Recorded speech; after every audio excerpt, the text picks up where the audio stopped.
Hi, my name is Bob DeGemmis. Welcome to the Bob DeGemmis Show, where we talk about all things amateur and youth athletics. This is the first show of hopefully an ongoing series so that I can convey some of the ideas and messages that I pass along daily on an individual level to the masses. And hopefully some of the people that I see on a regular basis can see this, as well as other people that maybe have never spoken with me but can see my message and what I do and maybe take it and hopefully use it in their own practices as well. A little bit about myself, what I do now. I wear a number of different hats. I'm a scholastic hockey and soccer coach. I'm a skills coach for hockey and soccer. I teach skating and skills at a couple different ice rinks in the greater Washington, D.C. area.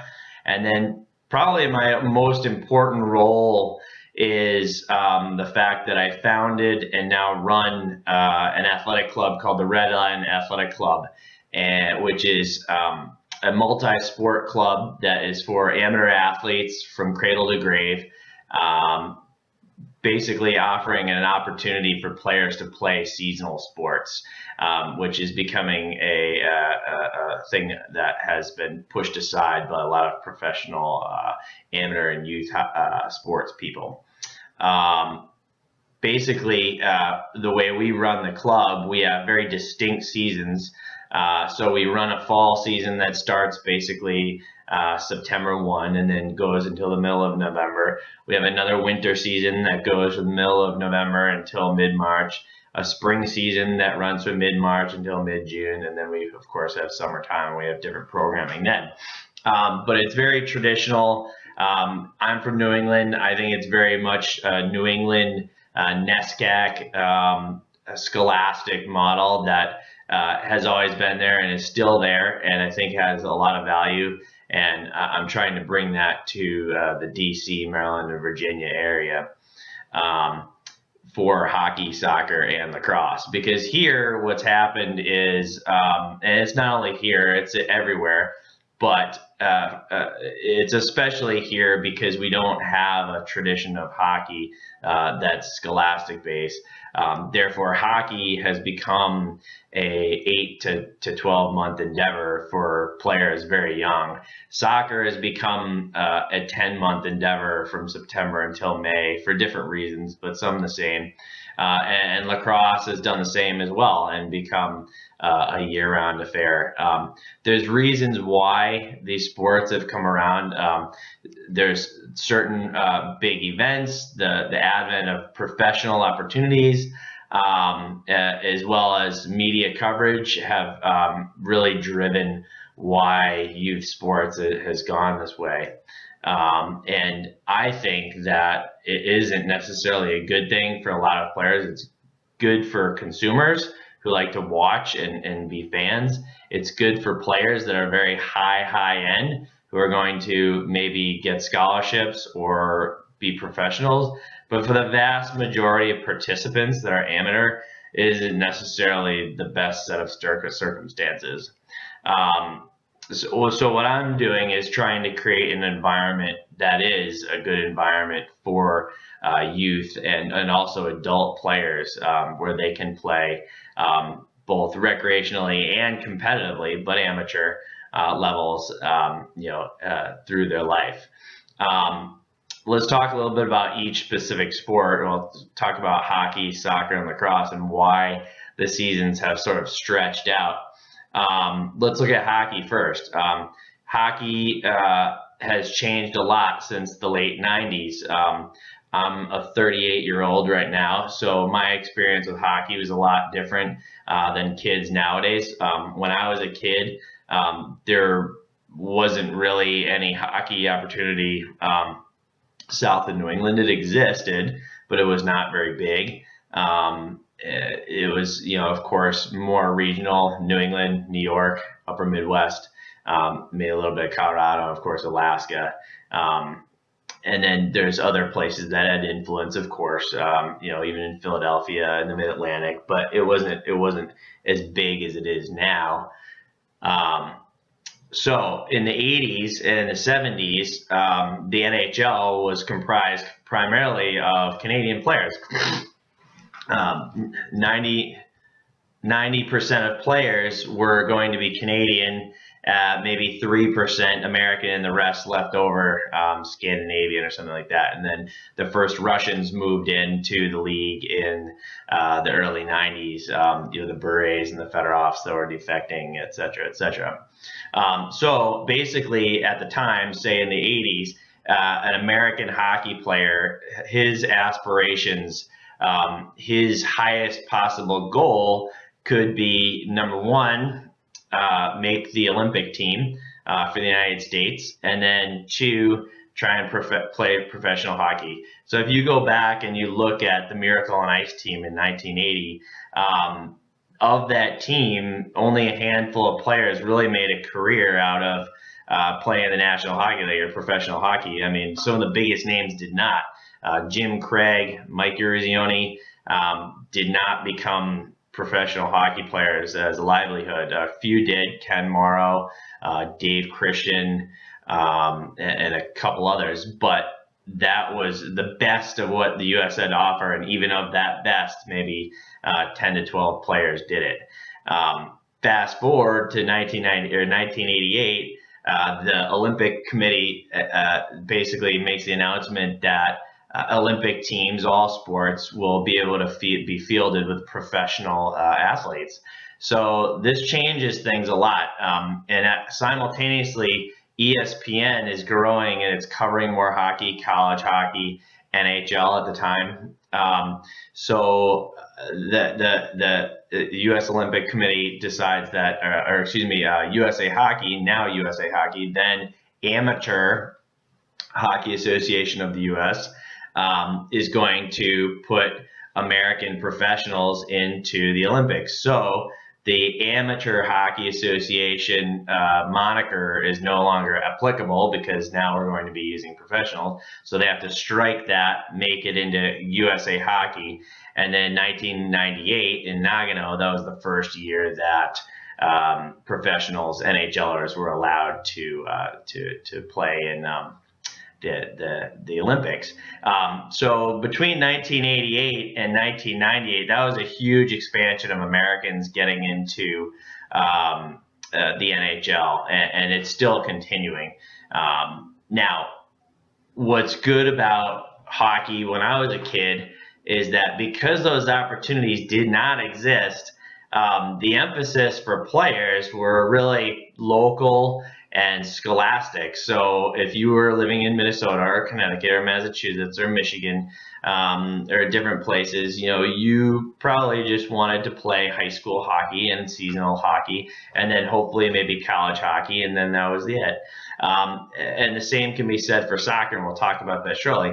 Come the late 80s and then into the 90s, when more and more players are getting exposed because of television, and because professionals are now in the NHL or in the Olympics, there's more opportunity for high-level players. And then, of course, in the 90s, the other thing was that the NHL expanded.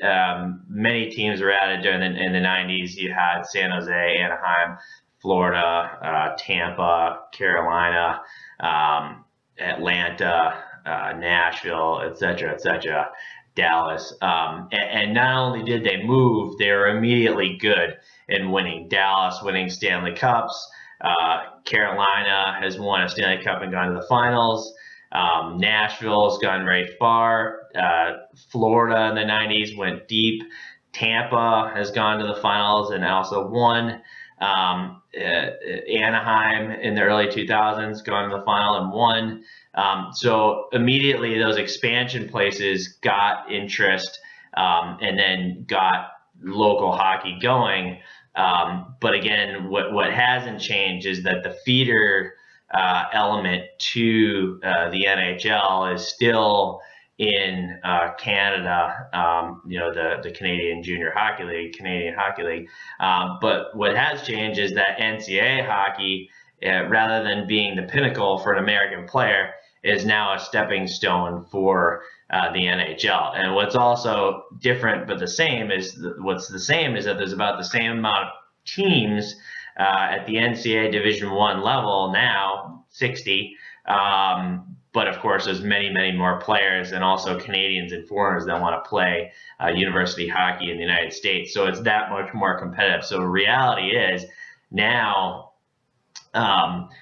you might have the worst team of the 60 and have players drafted on that team versus back in 1980, you could have the best players of all the college teams, and only half of them would make the NHL. So that's a massive step forward.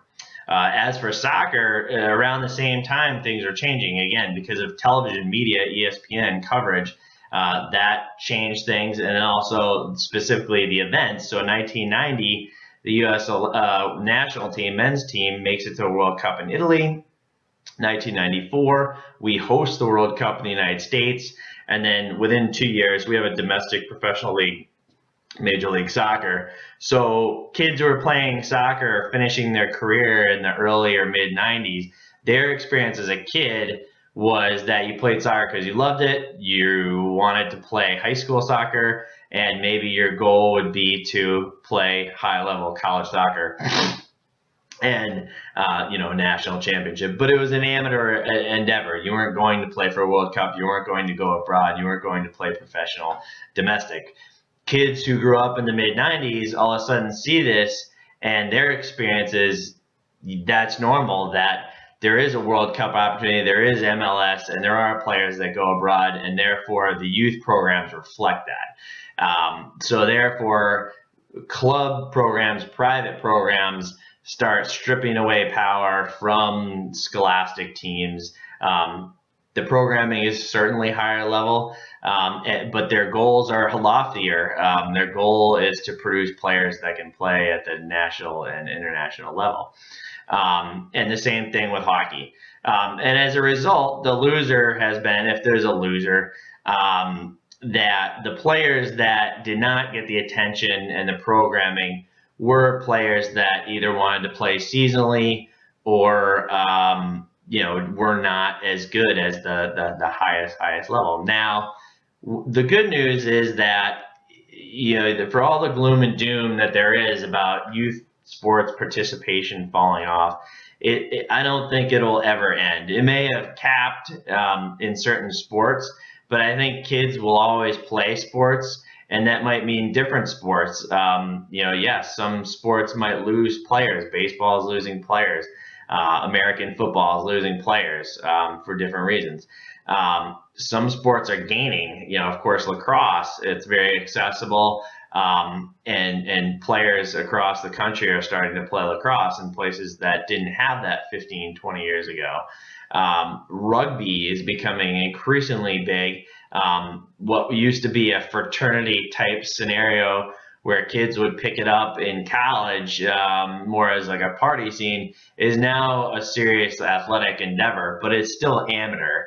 And I think the draw for sports like rugby today are the same draw that kids had to soccer 30 years ago, or lacrosse 20 to 30 years ago, or even hockey 30 years ago. And the draw is that most likely their parents did not play it. They had to own it, and their parents weren't pushing them towards something high level because it didn't even exist. So your youth hockey, your youth soccer, your youth lacrosse experience as a kid, when there aren't these giant opportunities, it's something for fun, and it's because you want to win with your friends. You own it. And you're doing it for its own sake. As soon as these other opportunities made themselves available, as well as more parents who had actually played the game and can actually speak to it, makes for a more pressurized environment, pushing kids toward this stuff, when the reality is that it's not necessarily the best for most kids, and it really isn't. But we are where we are, and I think high school sports, if you take a look at it, and the problem is, I think a lot of people figured out late, is that high school sports is as great as it's ever been. If you go to a local hockey game, soccer game, lacrosse game, you go to an environment where there's 400 to 1,000 people at your game, you're probably not going to experience that again. There aren't too many club teams who pull those kind of draws, even if it's a higher level. That's wonderful. But you know what? In the end, most of those players might never get to play in front of anybody. And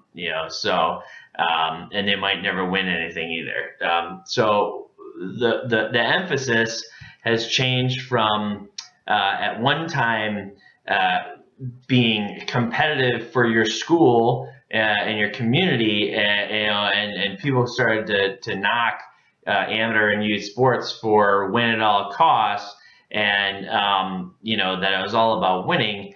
But that in a way was good. Today, what the emphasis is on in team sports, which is unfortunate because it's missing the real teaching point of that winning element, is that it doesn't matter if you win, you just want to improve individually so you can move up through the levels. But the thing is, everybody cashes out at some point. And what's left for the people who don't make it to the highest levels, or what's left for even the people who do make it to the highest level but never get to win anything and share it with their teammates, it doesn't leave very much. So there's something to be said for working with your group, being part of a team, whether it's the first line guy or the last person on the team, like Rudy and the water guy. Being part of something that's trying to accomplish a team goal is very important. And I think a lot of select and elite teams sort of neglect that because they're so interested in moving players along the pipeline. And then ironically, I sort of think that that's showing up at our top levels, because you know what? We still haven't won an Olympic hockey gold medal since 1980. And we're still a country that's many times bigger than world champions in soccer like Germany or Italy. But you know what? We still don't win it all. So that's my first segment of the Bob DeGemmis Show. I hope you enjoyed the talk. Feel free to contact me anytime. My email is rlacmetros@gmail.com, and there'll be more of these to come. Have a great day.